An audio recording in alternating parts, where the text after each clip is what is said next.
Millions of runners do the same thing. They wake up, they look at their wrist, and they check their number, recovery score, readiness score, HRV, and then be honest. One of the two things happen. Either the number says you are recovered, go run, and you feel validated, or the number says you need a rest, and you think, nah, I feel fine. The number on your wrist, it's not wrong, but it's not the whole story.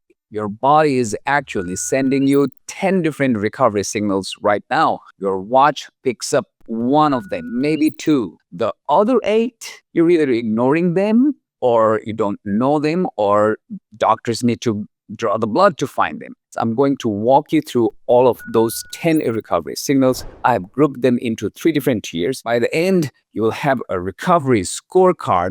I'm not here to trash your Apple Watch, Garmin. Most watches track HRV, heart rate variability. When your body is recovered and relaxed, those gaps are slightly irregular. When your body is stressed, fatigued, or fighting something, the gaps get a little rizzy. Higher HRV generally means better recovery. Lower HRV means your system is still dealing with something. It reflects your autonomic nervous system, the part of your brain that runs everything that you don't think about, like heart rate, digestion, stress response, fight or flight. But, and this is a big but, HRV is sensitive to everything. Bad night of sleep, HRV drops. Glass of wine, HRV drops. Stressful email at 11 p.m., HRV drops. So when your watch says low recovery, it's telling you something is off, but it can't tell you what.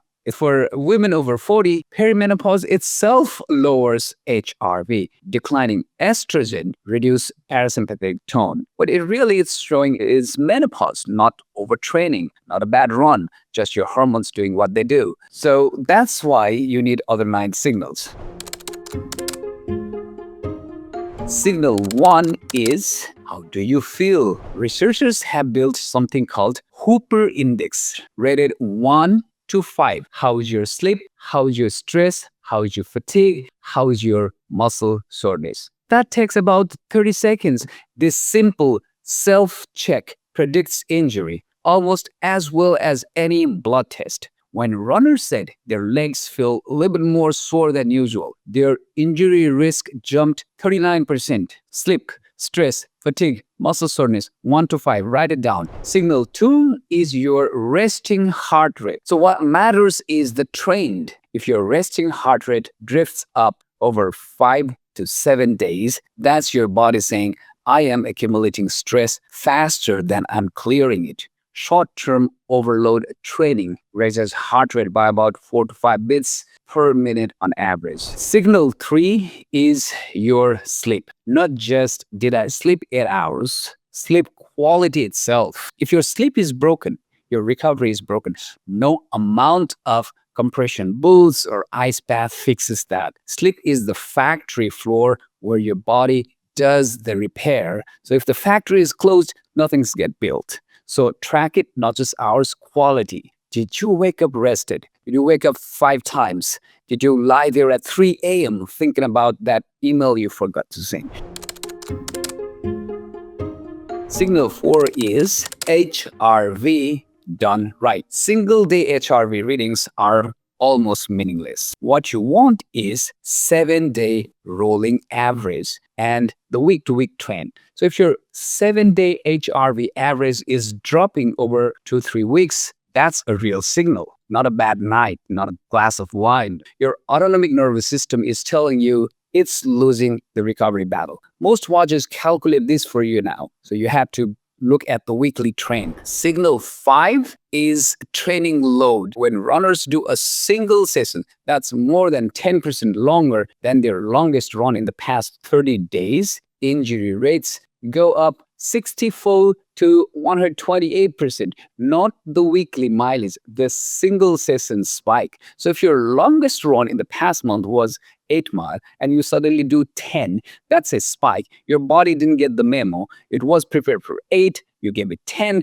and somewhere a tendon, muscle, bone, something has to absorb the difference. No single run more than 10% above your recent max. Signal 6 is the inflammation check. I'm talking about CRP, C reactive protein. It's a blood marker of inflammation. After a hard run, it spikes. That's normal. After a marathon, it spikes by about 2000%. That's also normal as long as it comes back down within about a week. But if CRP stays elevated when you haven't done anything hard recently, that's your body saying, I'm still fighting something. Chronic low-grade inflammation, the kind that doesn't hurt but slowly erodes your tendons, joints, your recovery capacity. You can't feel CRP, you can't track it on a watch, but your doctor can check it with a simple blood test. And for runners over 40 who keep getting mysterious injury, it might be worth checking.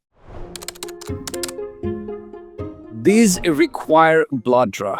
You're not checking these daily, you're checking them quarterly or when something feels off. But they provide the context that makes everything make sense. So, signal 7, we call it creatine kinase, CK. Think of your muscles after a hard run, like building after a renovation. CK is the construction dust. Some dust is normal. It means work is getting done. After a marathon, CK goes up about 800%. That's a lot of dust, but it should clear in about 6 days. If the dust is still there after 2 weeks later, the renovation never finished. Your muscles are still broken down after menopause. Here's the key. Estrogen normally acts like a protective coating on your muscle fibers. Less estrogen means more damage from the same effort and more CK floating around afterward. Same run, more dust, slower cleanup. Signal 8 is cortisol. Cortisol is your stress hormone.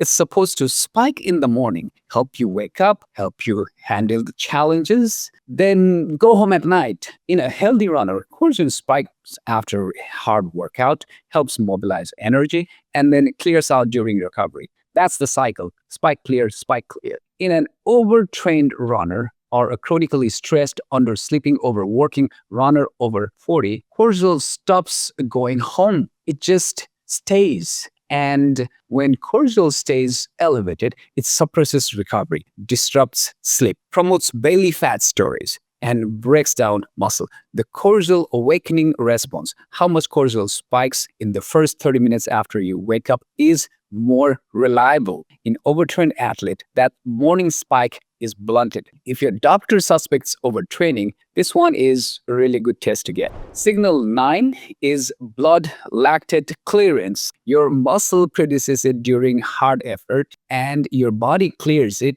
and recycles it for energy. How fast you clear lactate reflects how well your mitochondria, the tiny power plants in your muscles, are working. Endurance-trained runners clear lactate 97% faster than untrained people. And faster clearance means faster recovery between the intervals, between the runs, between hard days. You can't track that at home. It requires a test with serial blood draws during standardized protocol, but it's also most a direct measurement of your aerobic engine's health. If you ever get a performance test at a sports medicine clinic, ask about lactate clearance. It tells you more about your recovery engine than any watch ever will. Signal 10, it's your hormones. Estrogen, testosterone, thyroid. These aren't recovery markers the way your watch measures recovery. They are the background music that determines how loud every other signal sounds. Estrogen